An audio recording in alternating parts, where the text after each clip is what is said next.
Sir ये राजा cycle के पास है और यहाँ कोई एडीए गार्डन बना रहा है। तो अब एडीए ने अजमेर के अंदर क्या ये केवल एक भूमाफियाओं से मिलके और एडीए को हम अजमेर के एडीए को हम भूमाफिया कहेंगे, क्योंकि ये इस तरीके से लोगों के यहाँ पे रोजगार उजाड़ रहे हैं। आप देख लीजिए, पहले इन्होंने पुलिस लाइन के अंदर लोगों के रोजगार उजाड़े और उसके बाद में इन्होंने कचहरी रोड पे जो एमओयू हुआ रेलवे के साथ उसके इन्होंने रोजगार छीना लोगों का। अब ये शहर के अंदर या राजा साइकिल पे ले रहे, तो ये विकास नहीं हो रहा है, ये विनाश हो रहा है। तो आज हम कलेक्टर साहब से मिलने गए थे, पर कलेक्टर साहब कहीं अभी बाहर निकल गए सर्किल के अंदर, फील्ड के अंदर।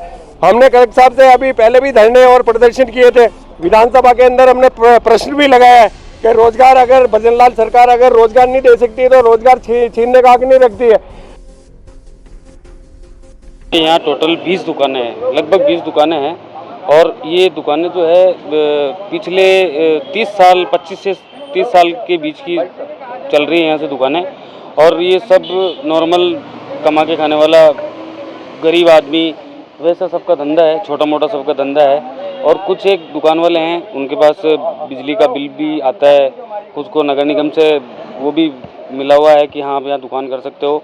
लेकिन पिछले विगत कुछ दिनों से अजमेर विकास प्राधिकरण की जो टीम है उन्होंने किसी को बिना नोटिस दिए आके बोल गए कि हाँ हम आपकी दुकान हटाएंगे। अगर आज इनको नोटिस देवे तो ये भी इनकी कुछ कार्रवाई करें, इनका धंधा रोजगार सब जा रहा है। और दूसरी बात, ऐसी कोई गतिविधि नहीं है, किसी भी दुकान वाले की ऐसी कोई गतिविधि नहीं है तो प्रशासन को कोई दिक्कत है या रोड जाम होता हो या कोई ऐसी गतिविधि चलती हो उनसे उनको हटाना जरूरी समझा जाए। बिना वजह इनको एडीए परेशान कर रहा है और ये जगह जो है ये किसी विशेष यूज़ की नहीं है।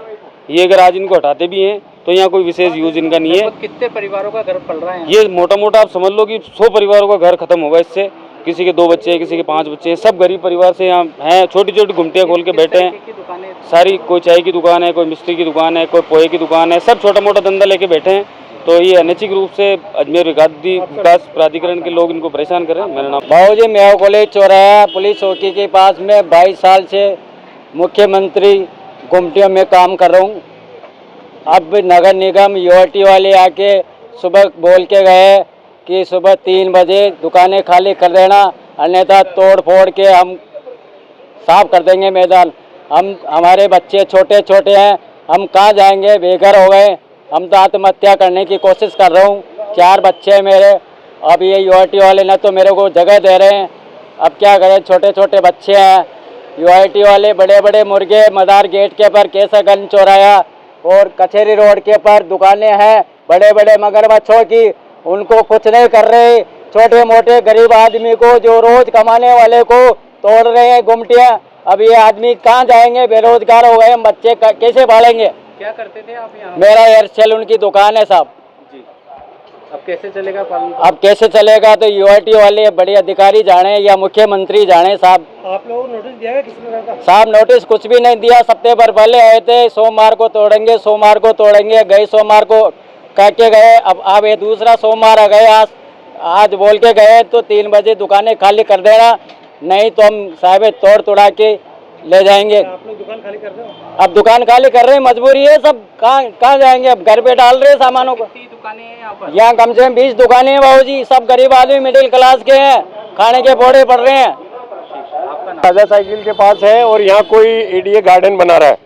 तो अब एडीए ने अजमेर के अंदर क्या ये केवल एक भूमाफियाओं से मिलके और एडीए को हम अजमेर के एडीए को हम भूमाफिया कहेंगे, क्योंकि ये इस तरीके से लोगों के यहाँ पे रोजगार उजाड़ रहे हैं। आप देख लीजिए, पहले इन्होंने पुलिस लाइन के अंदर लोगों के रोजगार उजाड़े और उसके बाद में इन्होंने कचहरी रोड पे जो एमओयू हुआ रेलवे के साथ उसके इन्होंने रोजगार छीना लोगों का। अब ये शहर के अंदर या राजा साइकिल पे ले रहे, तो ये विकास नहीं हो रहा है, ये विनाश हो रहा है। तो आज हम कलेक्टर साहब से मिलने गए थे, पर कलेक्टर साहब कहीं अभी बाहर निकल गए सर्किल के अंदर, फील्ड के अंदर।